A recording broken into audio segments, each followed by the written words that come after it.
Hello friends, welcome to ইতিহাস channel. বলবো আপনাদের কদিন আগে আমার একটা ছেলের সাথে এফবিতে পরিচয় হয়েছিল। ওর থেকে আমি কাজের জন্য বলেছিলাম যে আমার কাজের দরকার আছে।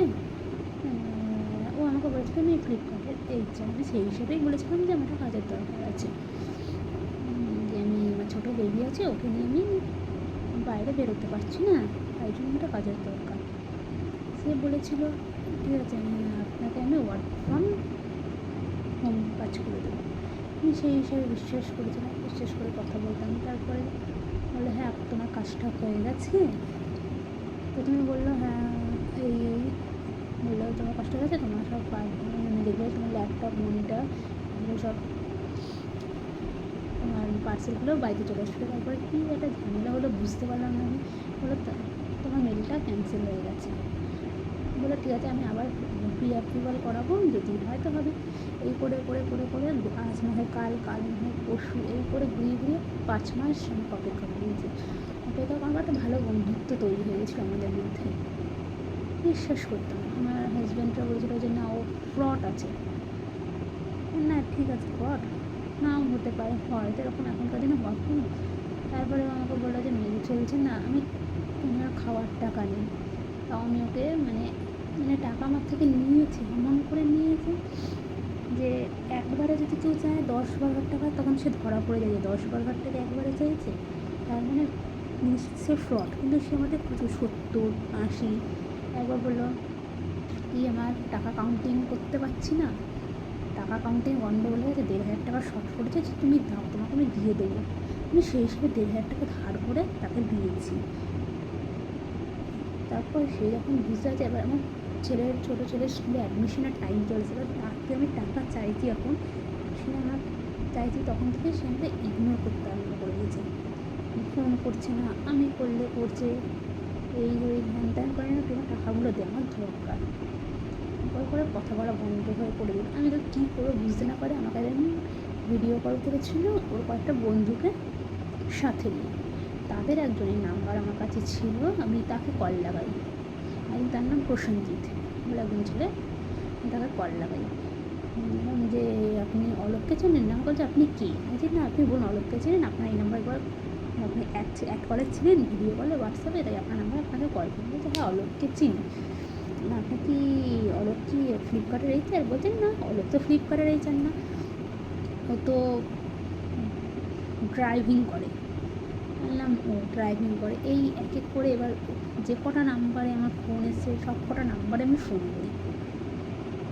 ফোন করার পর সবাই আমাকে বলছে না ও আমার ফ্রেন্ড আমাকে শিখিয়ে দিয়েছিল এই কাজটা করার জন্য, ফ্রেন্ডকে হেল্প করবো না, মানে মানে পুরো বোকা বানিয়ে দিয়েছে। এখন টাকা চাইছি, আমাকে থ্রেট দিয়েছে যে তোমার ফটো আমি কম্পিউটারে ডলটা করে ফটোগুলো আপলোড করবো, টাকা চাইছি। আপনারা যদি বিশ্বাস না করেন, আমার কাছে সম্পূর্ণ প্রুফ আছে, মেল থেকে আরম্ভ করে। আমি এমন ওর সম্বন্ধে আমাদের এখানে খোঁজও নিয়েছি লোকাল জায়গায়, যে সবাই বলছে না এই নামে এখানে কেউ থাকে না, কাজ করে না। মেলগুলোও চেক করেছে, বলে মেলগুলোও বানানো, কিন্তু আমাকে ও বন্ধুরাই বলছে যে আপনারা পুলিশে এফআইআর করুন, কারণ ও এরকম ঠকবাজ। কারণ ও যেখানে গাড়ি চালায় সেখানকার তেল চুরি করে বা গাড়ির পার্টস চুরি করে, এইসব চুরি করে। এমনকি ওর মাও আমাকে মিথ্যে কথা বলেছে। শুধু খারাপ লাগে ওর বাচ্চাটার জন্য কোনো স্টেপ নিতে পারছি না, যেটা ছোটো বাচ্চা করে। তারপর ওই দাদাটা আমাকে বললো না ওর বউকেও পেটাতো এরকম, ওর বউও খুব ভালো ছিল, কিন্তু ওর মামা করেছিল না বউ ভালো ছিল না, বউ ছেড়ে চলে গেছিলো। এই হিসাবে যাই হোক, নাথিং টু ডু।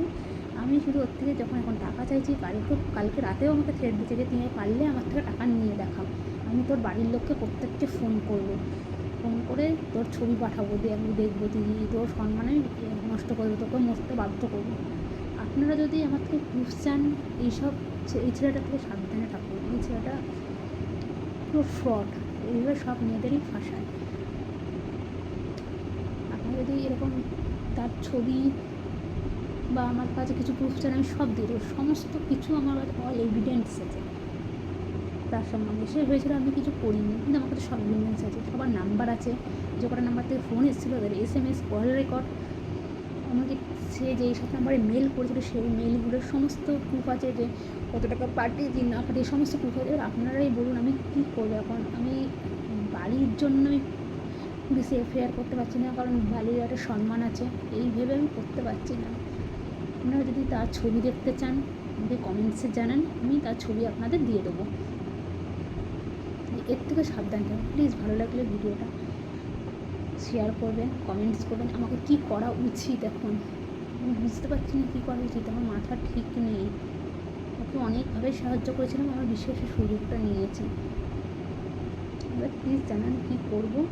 আমার প্রচুর হেল্পলেস, আপনাদের ভালোবাসা আমি এগোতে পারবো। এরকম অনেকের সাথে করতে পারে। আজকে আমি স্ট্রং থেকে কিছু করিনি, অনেক মেয়ে আছে সুইসাইড করে নেবে, সবাই সমান হয় না। প্লিজ আপনারা জানান কীভাবে। আর আপনারা যদি ছেলেটার ফটো দেখতে চান আমি আপনাদের দেখাবো, সে আমার যাই হোক, আমাকে থ্রেড দিও, যা ইচ্ছা করুক, আপনাদের আমি ফটো দেখাবো। এর ফটো, ফোন নাম্বার আমার কাছে যেগুলো আছে সব সব আপনাদের দেবো, যে কত টাকা পাঠিয়েছি, কীভাবে টাকা পাঠিয়েছি, সমস্ত কিছু দেবো। আমি ভিডিওটা শেয়ার করতাম না, কেন আমি দেখলাম আমার কাছে কোনো রাস্তা নেই, আমাকে শেয়ার করতে বাধ্য করা হলো। থ্যাংক ইউ বন্ধুরা, ভিডিওটা লাইক কমেন্ট শেয়ার করে দেবেন। আমি শেয়ার করতে কারণ বলছি সেই ফ্রডটা থেকে আপনারা সবাই সাবধানে থাকুন। এরকম ফ্রড আপনাদের সাথেও হতে পারে নেক্সট টাইম, ও না করুক অন্য কেউ করতে পারে। Thank you.